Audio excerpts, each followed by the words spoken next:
A recent report shines a spotlight on SVG's NASCAR future. Front Row Motorsports finally makes a big decision, and we have more Noah Gragson news to discuss.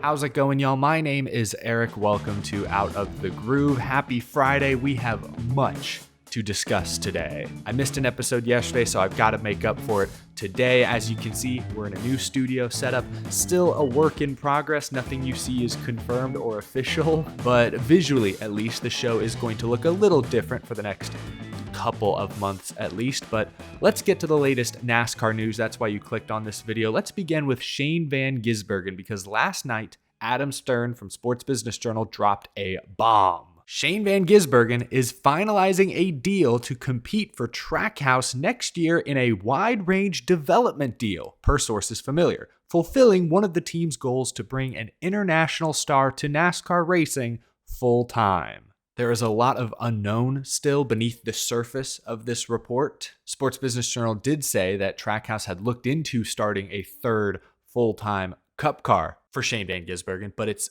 unknown how those talks have turned out, which doesn't really surprise me after hearing Brad Keselowski talk to reporters at Michigan last weekend. He said that nobody is selling a charter right now. He said that from what he's heard, folks with a lot of money have asked and teams have told them, hey, your money is no good here. Just about every team is waiting on the next media rights deal to be agreed upon, the next charter agreement to be agreed upon, before they make any bold or brash decisions regarding their future. So with likely no teams willing to sell their charters, at least not at a reasonable price, I'm not surprised Trackhouse won't be able to expand to a 3-car team next year. But okay, a wide-ranging development deal. What will that look like? It will likely consist of some Cup starts, probably for Trackhouse and the Project 91 car. I imagine there will also be quite a few Craftsman Truck Series starts. Tonight, Shane Van Gisbergen makes not only his NASCAR Truck Series debut, but also his Asphalt Oval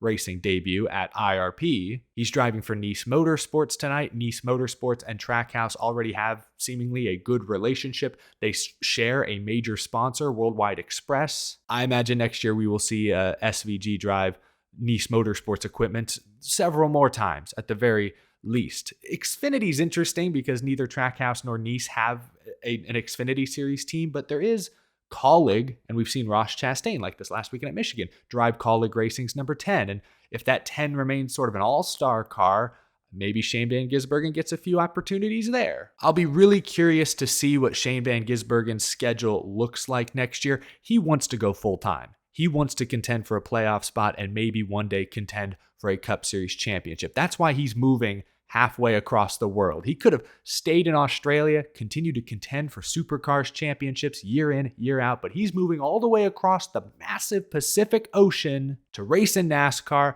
and to contend, hopefully, for NASCAR's ultimate prize. NASCAR race wins are special, no doubt. He can go trophy hunting next year, but ultimately his goal, and I think Trackhouse's goal, are to contend for a Cup Series championship one day. So next year, in many ways, is a great thing. He's going to get a lot of experience. He's going to, basically NASCAR 101. It'll be like a crash course. No pun intended, hopefully. He is going to get a lot of much needed experience next year. I'm sold on SVG at road courses. He's 1 for 1. He won at Chicago a few weeks back. And I know that was a very unique course, very unique weather conditions, but he dominated. I'm convinced that right now, Shane Van Gisbergen could win 1 road course a year, and that's good enough to get a team into the playoffs. So I know it doesn't sound likely that he'll be full-time in Cup next year, but even if he was, I think Shane Van Gisbergen would be a playoff driver. So now that he's going to get a year of all-around stock car racing experience with a variety of teams, a variety of tracks, SVG could develop really, really quickly. And we'll see if come 2025, when the next charter agreement should be put into place, when the next media rights deal will be put into place, hopefully there's room for him either at Trackhouse in a 3rd car or maybe some other situation, a satellite team or affiliate team. A lot can happen between now and 2025. That's like almost 18 months. Leave a comment down below. What are your expectations for Shane Van Gisbergen tonight? And how do you think he will perform on ovals next season? But moving on from Shane Van Gisbergen, yesterday, Legacy Motor Club made it official. They have parted ways with Noah Gragson.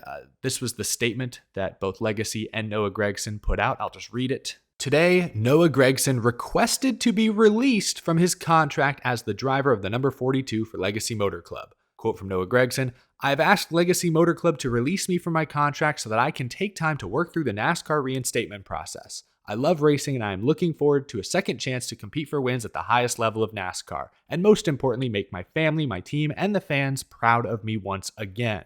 Then there's a quote from Cal Wells, the CEO of Legacy Motor Club.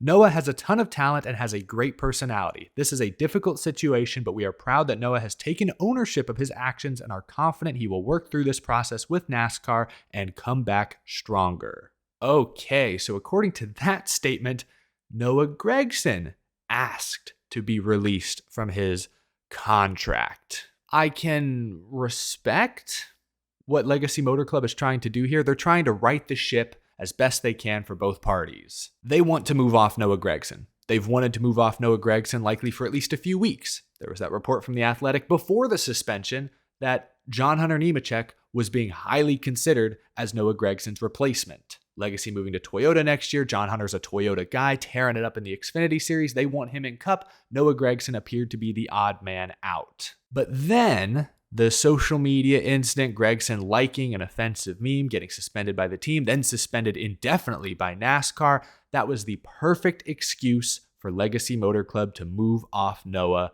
early. Now they're trying to do the professional thing, help Noah out by saying, oh no, we didn't fire him. He asked us to be released from his contract. It was more of a mutual split. It's a professional thing. They're trying to help Noah save face by saying, no, you weren't fired. You asked us to release you. So, but we all know what happened. Legacy Motor Club wanted to move off Noah Gragson. The incident on social media just made their decision a lot easier, allowed them to make it quicker. That's what this is. As for Noah Gragson's statement, talking about the NASCAR reinstatement process, as far as I've seen, NASCAR has not made any public statement about what that reinstatement process will look like. I imagine it will include sensitivity training. Denny Hamlin had to go through sensitivity training last year when he was in hot water for posting something on social media. Like I said earlier this week, I think NASCAR should make that process clear sooner rather than later. Maybe they have told Noah exactly what he needs to do. That indefinite suspension. Indefinite is a huge word. Noah's already missed one race. I think, to me, that punishment fits the crime. What he did was dumb, but I'm not sure it justified, a 2, 3, 4, 6, 8, 10 week suspension. Like, come on now. The punishment does need to fit the crime. Hopefully NASCAR presents Noah with a clear path towards reinstatement sooner rather than later. And then the market can decide. Will a Cup Series team want to sign Noah for next year? My guess is probably not. I don't see a lot of opportunities out there that make sense. Will an Xfinity or Truck Series team step up? I think there's a much greater chance because Noah is talented. He does have a strong personality. He's got a couple of sponsors, I think, that are fairly loyal that could help fund maybe part of an opportunity. I think someone will take a chance on Noah Gragson.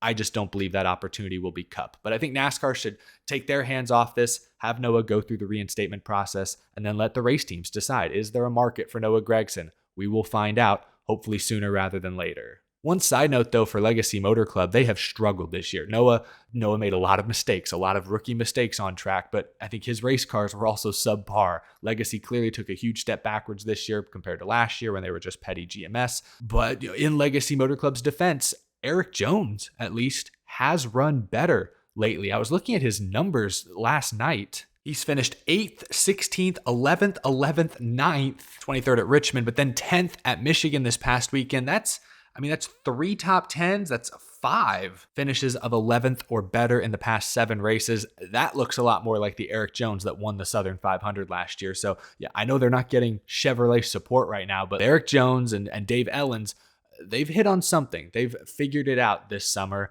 and I think they deserve some credit for that. Moving on, our final topic.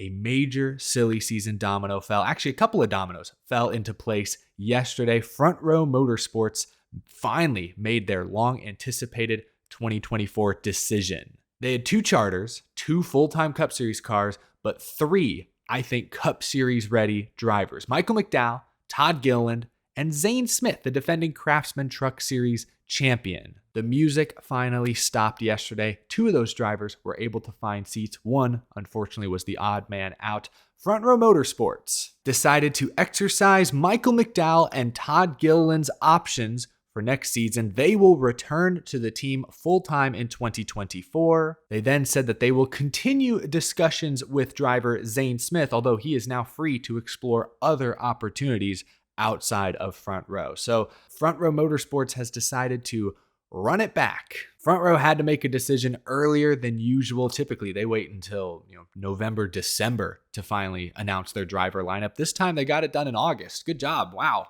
I am split a little bit. I think Front Row is making the wrong decision. I'll just be honest. Obviously, there's a lot more that goes into these kinds of decisions than just hey, who is the best driver? Who do we see ourselves building around for the future? Relationships, sponsorship, driver salaries, contract lengths, what other teams are willing to spend. There are a lot of factors at play here. But if we look at this deal in a vacuum, if we were to just say, hey, who are the 2 best drivers that Front Row has, the 2 drivers that they should invest in going forward, I said it a couple months ago, and I still believe that Michael McDowell and Zane Smith are those guys. And that's no disrespect to Todd Gilliland. Todd Gilliland has taken a clear step forward this year. He's in his 2nd Cup Series season, and you compare him to the other second-year Cup drivers in the field, Harrison Burton has maybe gotten marginally better from year 1 to year 2. Justin Haley as well maybe has gotten marginally better. Austin Cindric has clearly gotten worse from year 1 to year 2. Maybe that's just a Penske problem, but the stats are the stats. Todd Gilliland, however, has clearly taken a step forward. And so I'm happy that Front Row is rewarding him for that. But at the same time, who is the better prospect, Todd Gilliland or Zane Smith? I believe it's Zane Smith. The guy is in his 4th straight full-time Truck Series season. He's won a combined 9 races. He's been to the championship for each of the last 3 years.